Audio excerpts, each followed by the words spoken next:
예, 삶이 어려우면 원칙을 지키라라는 제목으로 하나님 말씀 증거하도록 하겠습니다. 느헤미야 7장부터는 전환을 이룹니다. 이제 건물로서의 성벽을 지은 것은 이제 6장에서 끝났고요. 성벽은 52일 만에 완성이 되었습니다. 이제 끝난 게 아니죠. 이제 성벽을 지었으니까 들어가 살 사람들이 필요한 거 아닙니까? 그래서 사람을 세우고 사람을 채우는 일. 그러니까 그릇이 좋으면 뭐 할 거예요? 그릇의 내용물이 중요한 거죠. 그래서 내용물을 채우는 것들을 지금 말하고 있다라는 것입니다.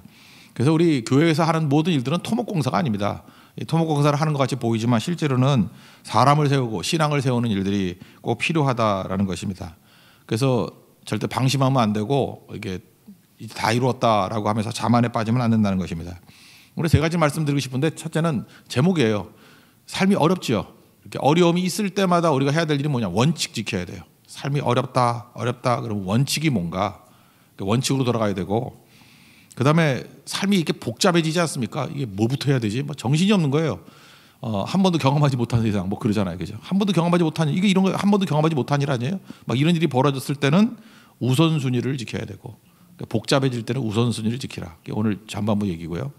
또 하나는 무기력해졌어요. 이렇게 뭘 해야 될지 모르고 이렇게 힘 빠지고 맥도 풀리고 이렇게 무기력해졌을 때는 사명을 가지면 돼요. 사명감. 내가 왜 이 땅에 보내심을 입었고 내가 뭘 해야 되는지 사명 져버리고 편한 것만 찾고 안전한 길만 찾으면은 금방 무력감에 빠져버립니다. 그러니까 다시 한번 정리하면요. 어려울 때는 원칙을 붙들고 복잡하면은 우선순위를 붙들고 무기력에 빠졌을 때는 사명감을 붙들게 되면은 일어서게 된다는 것입니다. 오늘 전체적인 내용들은 어려울 때죠. 그래서 원칙을 지키라. 그 원칙 중에 이제 두 가지가 나오는 거예요. 첫 번째는 복잡하지 않습니까? 이럴 때 우선순위를 지키라. 우선순위 얘기입니다. 1절을 보니까 제일 먼저 했던 일이 뭐냐면 이제 문짝도 다 달았어요. 이제 성벽 완성됐죠. 문지기 세우고 노래하는 사람과 레위 사람 세우는 것. 왜 그럴까요? 이게 예배가 목적이기 때문에. 그래서 예배에 가능한 사람들 먼저 문지기는 필요하죠. 지켜야 되니까. 1절 한번 읽겠습니다. 시작. 성벽이 건축됨에 문짝을 달고 문지기와 노래하는 자들과 레위 사람들을 세운 후에. 이건 우선이죠. 왜 그러냐면 문지기가 지키지 못하면은 이게 외적들이 들어와서 다 무너뜨리게 될 거 아닙니까? 성벽이 의미가 없는 게 되어버리잖아요. 만리장성이 그렇게 열심히 쌓았지만 다 뚫렸어요. 왜냐하면 문지기가 뇌물만 주면 다 열어줬기 때문에. 그러니까 중국을 보면 알 수 있죠. 만리장성이라는 벽만 쌓으면 안 되고 뭘 만들어야 돼요? 인성, 사람을 세워야 된다고요. 사람이 썩었는데 뭐 뇌물로 뚫리는 게 그게 뭐 되겠어요? 그러니까 성벽을 쌓고 그다음에 충성스러운 사람을 키워야죠. 인성이 된 사람을 키워야죠. 근데 인성에서 지니까 뭐 성벽이 의미가 없는 게 돼버린다는 거예요. 그러니까 성벽을 다 쌓고 난 다음에 누가 중요해요? 문 열고 닫고 하는 문지기, 이게 1순위라는 거예요. 왜냐 안전이 우선이기 때문에. 그래서 문지기 세웠다. 우리 교회 같으면 교회 문지기는 뭐겠습니까? 아무나 이게 멤버십이 되는 게 아니죠. 보혈을 지나 예수 그리스도의 보혈을 통과한 사람만이 진정한 거죠. 그래서 교회에서 무슨 착각을 하는 사람들이 많아요. 그냥 아무나 다 똑같은 거라 그러는데 똑같지 않아요. 거듭난 사람과 거듭나지 않은 사람이 다르죠. 헌신한 사람과 헌신하지 않은 사람이 다르죠. 그러니까 누가 결정해야 돼요? 하나님이 결정하시는데 하나님의 뜻을 알고 말씀대로 순종하는 사람이 결정을 해야죠. 헌신자가 결정을 해야죠. 그건 당연한 얘기 아니겠어요? 이게 문지기예요, 문지기. 이 문지기는 예수 그리스도의 양의 문을 통과한 사람들, 그게 중요하다는 거죠. 그 다음에 노래하는 자들과 레위인, 그러니까 예배가 중요하다는 거죠. 우리가 어디서 힘을 얻습니까? 예배에서 힘을 얻고 또 예배 때문에 변화가 되고 예배 때문에 기쁨이 있고, 그러니까 이게 예배 드리는 것들을 우선적으로 먼저 세우게 되었다. 이걸 말하고 있습니다. 우선순위 얘기예요. 그러니까 복잡하면은 뭐부터 해야 돼요? 우선순위. 예배가 중요하다, 사람이 중요하다. 그 다음에 이제 행정 책임자를 그 다음에 세우게 됩니다. 두 사람인데 하나니와 하나냐. 하나니는 아다시피 동생이죠. 느헤미야 동생. 1장에 보면은 성문이 불탔고 다 무너졌습니다라는 소식을 알려준 게 동생 하나니죠. 하나니 가서 얘기를 한 거잖아요. 근데 자기 동생을 이렇게 행정 책임자를 세운다는 거 이거 친인척 인사가 아니냐 그런데 그거 아니죠. 이 하나니는요 희생하는 사람입니다. 그거 어떻게 알 수 있죠? 만약에 좋은 자리라 그런다 그러면 페르시아에 와가지고 자기 형님이 고위직에 있어요. 그럼 나 여기 살면서 한 자리 주십시오. 그러면 줄 수도 있는 거죠. 근데 그런 거 요구하지 않잖아요. 자리에 대한 연연함이 없고 고국에 대한 하나님의 정전이 무너지고 성벽이 다 회파됐고 문이 불탔다. 그 소식 전하면서 통곡하게 만든 사람 아니에요. 형 같이 갑시다라고 하는 그 권유 비슷한 분위기를 만든 사람 아니에요. 하나님은 이 사람은 인물입니다. 인물. 그죠? 주를 향한 열정이 있는 사람. 그러니까 이런 사람을 세운다라는 것은 잘 세운 거죠.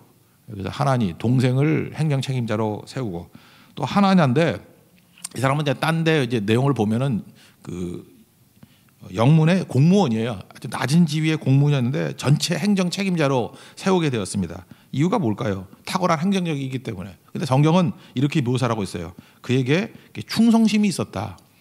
근데 이게 영어 성경 보니까 인테그리티는 번역이 잘 안 된다 그랬죠. 한국에서 뭐 충성이라고 번역, 성실이라고 번역 다 그것도 아니에요. 그러니까 이 인테그리티가 누구냐면 요셉이에요. 요셉. 그러니까 안팎이 다르지 않은 사람. 누가 보거나 보지 않거나 똑같은 사람. 그걸 인테그리티 그래요. 인테그리티. 그래서 한국말에는 인테그리티가 왜 번역이 안 되냐면 우리는 그런 게 없거든. 안팎이 다른 게 없어요. 체면 문화니까. 그래서 이런 단어가 아예 없어요. 인테그리티. 그래서 충성이라고 번역도 하고 성실이라고 번역도 하고 뭐 초지일관이라고 번역도 하는데 다 좀 부족해요. 그러니까 요셉이 그러잖아요. 그 보디발의 아내가 유혹을 하니까 이게 하나님이 보신다고. 그죠? 내가 어찌 큰 악을 하나님 앞에서 행하겠느냐고. 하나님께 죄를 지으리. 얘네 앞에 하나님 앞에 득죄하리요. 이게 뭐죠? 누가 보나 안 보나 이게 중요한 게 아니죠. 이런 거를 인테그리티. 그러니까 인테그리티가 있는 사람 이게 일꾼이 돼야 된다는 거예요. 하나냐는 그런 사람이었고 또 하나님을 경외하는 사람, 두려워하는 사람이죠. 그러니까 하나님 앞에 서 있는 거죠. 딱 그 요셉이에요. 요셉 같은 사람이었다는 것입니다. 그래서 이런 사람은요, 우리 많은 사람들 우리가 체면 의식을 갖기 때문에 이런 거죠. 잠깐 자리에 연연해요. 보석은 어디에 둬도 보석이에요. 그거 아세요? 이게 보석이잖아요. 그러면은 꼭 이렇게 반짝반짝하는 그 빛 형광등 밑에 놔야만 보석이 아니고 진짜 보석은요 이렇게 아무리 갖다 구석에 집어던져놔도 보석은 보석이에요. 그래서 자리에 연연하지 마십시오. 내가 보석 됨이 중요한 거지. 자리에 관계없잖아. 이 사람 하위 공직자 같이 보였지만 보석이니까 충성스럽고 하나님 경외하는 사람이니까 보석은 보이잖아요. 쓰임 받잖아요. 어려울 때 보석은 더 드러나는 거죠. 그러니까 자리에 연연할 게 아니라 보석이 돼야 된다는 것입니다. 2절을 한번 읽겠습니다. 시작. 내 아우 하나니와 영문의 관원 하나냐가 함께 예루살렘을 다스리게 하였는데 하나냐는 충성스러운 사람이요 인테그리티 하나님을 경외함이 무리 중에서 뛰어난 자라. 하나님을 두려워하는 게 무리 중에서 뛰어나다. 신앙심이 뛰어나다 그런 거 아니에요. 이런 걸로 인정받는 사람이 돼야 된다는 것입니다. 그리고 성문 보호 원칙은 뭐냐 하면은 지금 위기 가운데 놓여 있잖아요. 그래서 원래 아침에 열고 저녁에 닫는 건데 좀 늦게 열라는 거예요. 정오쯤에 열고 좀 일찍 닫으라는 거예요. 왜 그렇죠? 아직도 완전하지 않기 때문에. 그래서 여기서 알 수 있는 게 뭐죠? 느헤미야는 명장은 약한 적도 무시하지 않는다 그러죠. 굉장히 겸손한 사람이에요. 이제 뭐 성벽이 튼튼하니까 아무 문제 없어. 이렇게 큰 소리 치거나 뭐 좀 이렇게 경솔하게 미리 말하거나 이제 이 벽과 하나님이 우리를 막아주실까 이러지 않고요. 언제나 말 조심했어요. 말 조심하고 행동 조심했어요. 그리고 방어를 조심했다고. 그래서 과소평가하지 않았어요. 적을. 그래서 3절을 한번 읽겠습니다. 시작. 내가 그들에게 이르기를 해가 높이 뜨기 전에는 예루살렘 성문을 열지 말고 아직 파수할 때 곧 문을 닫고 빗장을 지르며 또 예루살렘 주민이 각각 자기가 지키는 곳에서 파수하되 자기 집 맞은편을 지키게 하라 하였노라. 4절. 그 성읍은 광대하고 그 주민은 적으며 가고 미쳐 건축하지 못하였음이니라. 그러니까 참 겸손한 거죠. 그리고 어떻게 하라 그랬죠? 자기 앞에 있는 지역은 자기가 지키라. 그러니까 뭐 도움을 요청할 시간이 없다라는 거예요. 우리 같으면 119 전화 걸어서 오라 그럴 시간이 없다라는 거예요. 꽤 옛날 얘기인데 뭐 그 이스라엘 그 젊은이들 뭐 이렇게 데이트하는 거 봤어요. 이스라엘은 남자도 군대 가고 여자도 군대 가잖아요. 근데 너무 재밌더라고. 이렇게 나이가 몇 살이냐 이렇게 인터뷰하니까 21살이래. 남자애도 그러고 여자애도 21살이라 그러는데 그 우지라 그러죠. 이렇게 짧게 돼 있는 그 기관총 같은 거 우지 들면서 둘이 이렇게 데이트하더라고 남자 여자가. 그래서 제가 그 참 좀 무섭지 않나. 쟤네들은 싸움을 안 하겠다. 그죠? 싸움하면 그냥 갈겨버리면 끝나는 건데 자기들 그러지 않겠죠. 그러니까 총든 두 남녀가 21살짜리가 데이트를 하면서 굉장히 밝게 웃고 만약에 그 총만 안 보이고 얼굴만 딱 본다 그러면 그냥 우리 일반 젊은이가 똑같아요. 그런데 군인이에요. 그 왜 그렇죠? 누구 이렇게 지원병 요청할 시간이 없다라는 거예요. 그냥 여기저기서 막 테러가 나니까 그냥 자기가 자기를 지키는 거예요, 그죠? 있는 거. 이스라엘에게 오랜 전통인 것 같아요. 자기 집 앞에 지키라고. 그러니까 뭐 이런 준비들이 되게 중요하겠죠. 뭐 각자 도생 그런 건 아니겠죠. 무책임하게 그런 건 아니고 자기 책임 맡은 부분을 잘 책임지라. 이런 식의 모습들이 있었다라는 것입니다. 문제는 뭐냐면 예루살렘 성에 지금 황무지가 됐어요. 사람 못 살아요. 그래서 막 짐승도 들어갈 자리가 없다 그랬잖아요. 그러니까 성벽만 만들어 놓고 성벽 안에 뭐가 있어요? 아무것도 없어요. 황무지야. 그러니까 성벽부터 먼저 지어놓은 거예요. 그죠? 딱 뭐 하나 있겠어요? 안에 성전 지어놓은 거 하나. 성전과 황무지. 그리고 성벽밖에 없어요. 그러니까 누가 들어가 살겠어요, 거기에. 그래서 들어갈 살 사람들을 고르기 위해서 이제 명단을 따지는 거예요. 1차 때 왔던 한 5만 명 정도 명단을 받아가지고 여기 있는 사람 중에서 한 10분의 1 정도를 들어가게 만드는 거예요. 그러니까 5만 명 정도 돌아왔다 그랬죠. 그래서 그 중에 한 5천 명 정도를 예루살렘 성에 들어가 살게 하는 거. 근데 이게 예루살렘 성에 들어가는 것은 특권이 아닙니다. 이거 희생이죠. 페르시아라는 잘 사는 곳에서 이전에 왔던 게 희생이고 1차 희생한 1차 왔던 사람들에게 또 뭘 희생하는 거예요? 한 번 더 가라. 한 번 더 들어가서 희생하라. 그러니까 자기 삶의 터전을 버리고 2번 이전하게 만드는 사람입니다. 근데 보면은 나중에 이 사람들이 시온의 영광의 사람들이었어요. 황무지가 이제 중심지가 돼가지고 하나님께서 가장 많은 축복과 은혜를 부어주시게 되더라는 것입니다.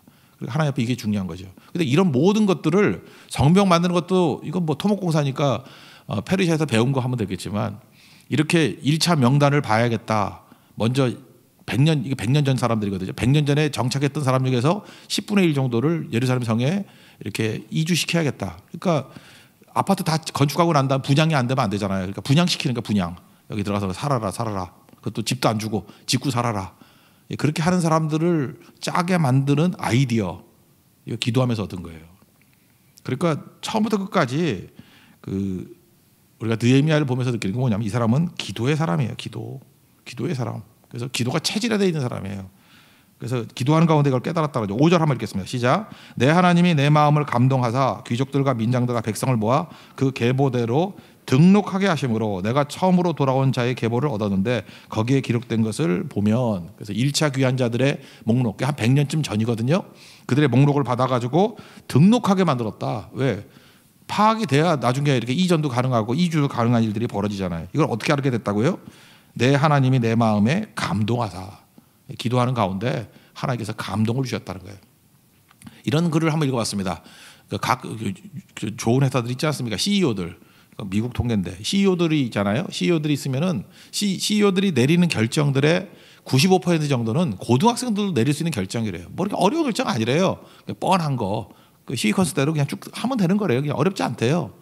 근데 왜 그 CEO들에게 그렇게 엄청난 연봉을 주면서 그들을 데려다 쓰느냐? 딱 5% 문제래요.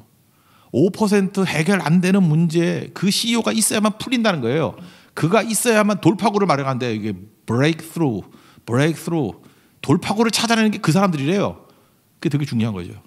여기 보면 이게 명단하고 하는 거 이거 사실은 그냥 고등학교 졸업한 뭐 사무원 몇 명 데려다 놓고 해도 다 돼요. 이거 나누는 거. 근데 이렇게 해야 된다라는 그 5% 이건 지혜예요. 이 브레이크스루 이게 중요한 거라고요. 이 브레이크스루 이거 성경은 뭐라 그래요? 이 브레이크스루 이 돌파구를 찾는 걸 뭐라 그래요? 그걸 지혜라 그런다고. 지혜는 하나님이 주시는 거예요. 은혜 가운데 이 지혜가 필요해요. 오늘도 이렇게 복잡할 때 여러분 진짜 그래. 이 땅을 살아가는 지혜도 있고요. 뭐 말씀의 지혜도 있고 뭐 여러 가지 지혜가 있는데 여러분 뭐 공황이고 위기라 그러는데 이때가 사실은 뭐 돈 벌 때는 돈 버는 사람은 돈 벌 기회예요. 다 기회고 집 없는 사람은 집 생길 기회고요. 뭐 이렇게 막혀 있는 사람들 뚫릴 기회고 지금 판이 바뀌는 거 아니에요 다.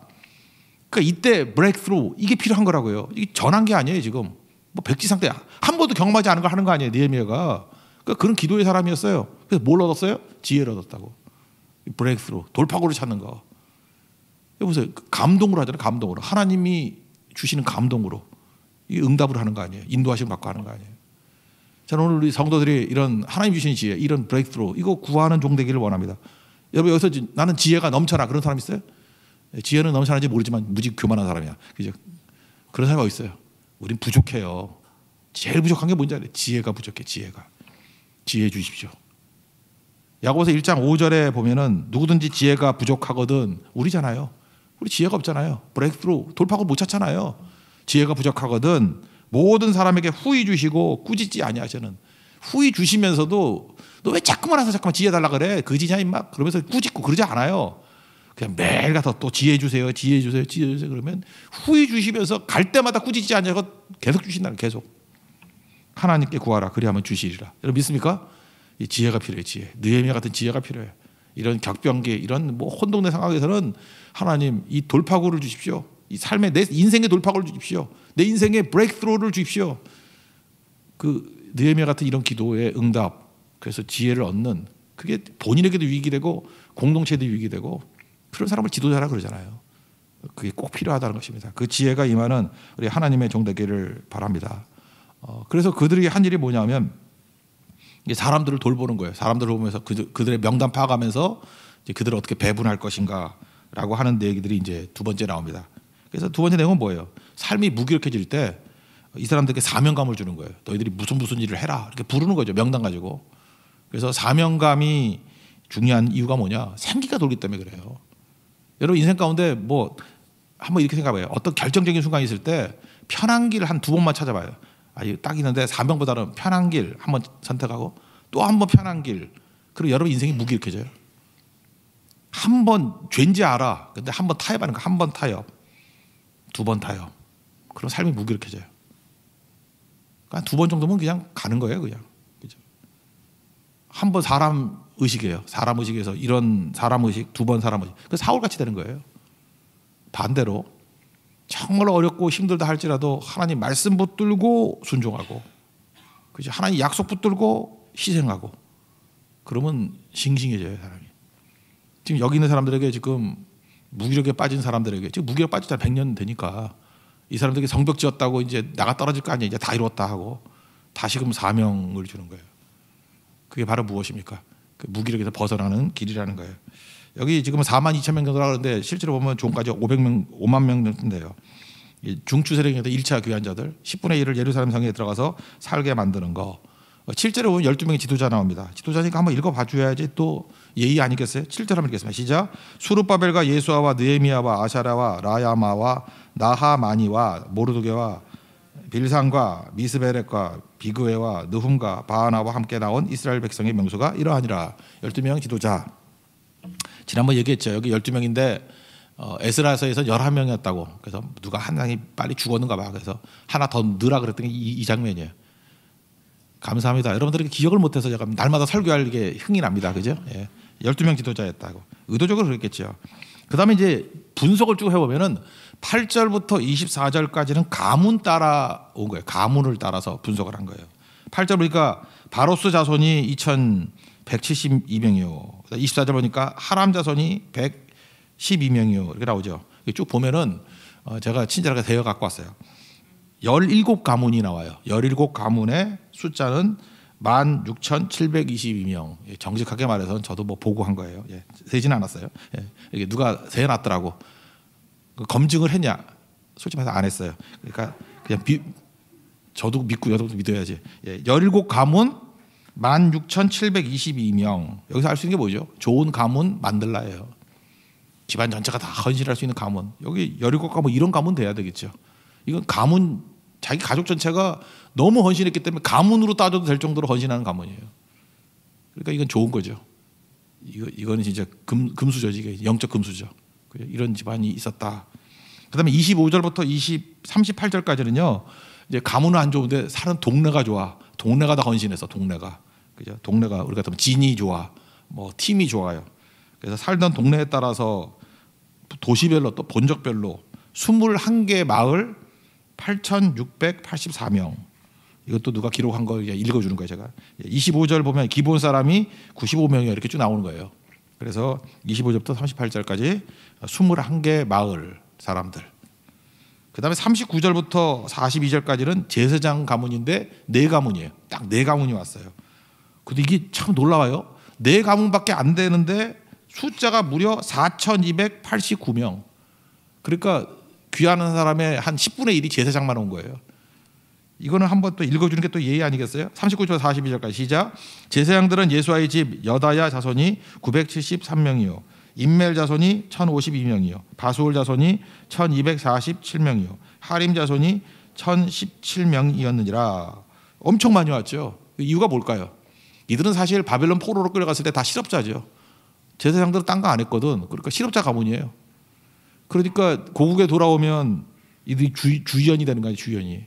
그러니까 뭐 좋게 보면은 그냥 제사장이 헌신해서 왔다라고 또 할 수 있지만 이들은 자기가 예배가 주역이니까 그래서 많이 돌아왔다 이렇게 말해도 너무 제가 인색한 평가인가요? 이 사람들한테 혼날지도 모르겠는데 하여튼간에 칭찬합시다. 많이 왔어요. 예, 많이 왔다고.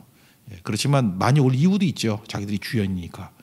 근데 이제 그 다음부터 이제 대비되는 게 두 가지예요. 이건 메시지가 아니고 43절부터 48절까지 레위 사람인데 우리 앞부분에도 살펴봤지만 레위 사람들이 안 오죠. 그죠? 그 에스라 때 배웠잖아요. 에스라가 올라갈 때 레위 사람이 한 명도 없었잖아요. 그래서 가가지고 막 몇 명 데리고 오고 막 그랬잖아요. 그래서 레위 사람들이 진짜 안 왔다고. 그래서 18개 가문 360명밖에 안 왔어요. 이들은 보조 역할, 허드렛 역할을 하기 때문에. 그래서 이들은 조연이에요. 조연하기 싫은 거예요. 레위 사람들. 그 레위 사람들은 제사장의 10분의 1도 안 왔어요. 4천 몇 배만 왔는데 이거 360명밖에 안 왔다고. 우리 어떤 정보기관 뭐 그 슬로건이 그거대. 뭐 음지에서 일하고 양지를 지향한다. 근데 이런 거 하기 싫어하는 사람들이에요. 그러니까 레위 사람들은 아무리 백보 양보해도 이건 자랑스러운 건 아니에요. 이거는 문제가 있는 거예요. 그죠? 그래서 레위 사람들이 무너졌어요. 거기가 헌신도에서. 반면에 레위 사람들을 섬기는 더 낮은 사람들이 누구냐 하면은 느디님 사람들, 종들, 솔로몬의 신하 자손들, 이 종들이거든요. 여러분 허드렛 일 하는 사람은 사실은 이스라엘에 있는 것보다 외국에 가는 게 더 낫죠.